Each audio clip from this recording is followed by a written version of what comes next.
కర్కాటక రాశి. ఈ రాశి వారికి రోజు మధ్యమ స్థాయిగా చెప్పుకోవచ్చును. ఖర్చులు పెరిగే అవకాశం ఉన్నది. ఆదాయ మార్గాలు కొంత తగ్గవచ్చును. జాగ్రత్తగా ఆలోచిస్తూ ఖర్చు చేయండి. మీ యొక్క కుటుంబ సభ్యుల సహకారము మీకు లభిస్తూ ఉంటుంది. పిల్లల ద్వారా కొంత ఆదాయాన్ని పొందుతారు. మీకు రావలసినటువంటి ధనము మెల్లగా చేతికి వస్తుంది. మీ ప్రయత్నాల లోపట జాప్యం ఆలస్యం ఎక్కువగా అవుతూ ఉంటుంది.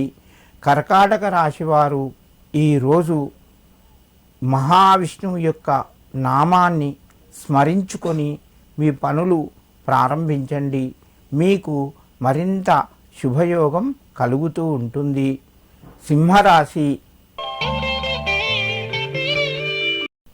ఈ రాశి వారికి రోజు కొంత అనుకూలంగా చెప్పుకోవచ్చును. ప్రయత్నాలు ముందుకు వెళ్తాయి. దీర్ఘకాలిక సమస్యలు పరిష్కారం వైపు వెళ్తాయి. సమయానికి డబ్బు చేతికి వస్తుంది. కుటుంబ సభ్యులతోని సంతోషంగా గడుపుతారు. సింహరాశి వారు ఈరోజు ఆంజనేయ స్వామికి సింధూరాన్ని చందనం పెట్టించండి.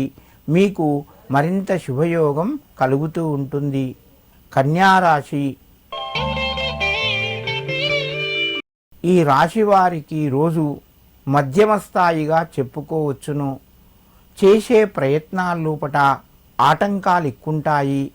మెల్లగా మీరు తొందరపడకుండా పనులు పూర్తి చేయండి. ఓపిక చాలా అవసరము. ధనానికి సంబంధించి మీకు ఆదాయ మార్గం అనుకూలంగా ఉంది. రాబడి ఎక్కువగానే వస్తుంది. వ్యాపార రంగం వారికి మంచి లాభాలు పొందుతారు. మీ యొక్క కుటుంబ సభ్యుల సహకారము లభిస్తూ ఉంటుంది. నిరుద్యోగ ప్రయత్నాలు కొంత ముందుకు వెళ్తాయి.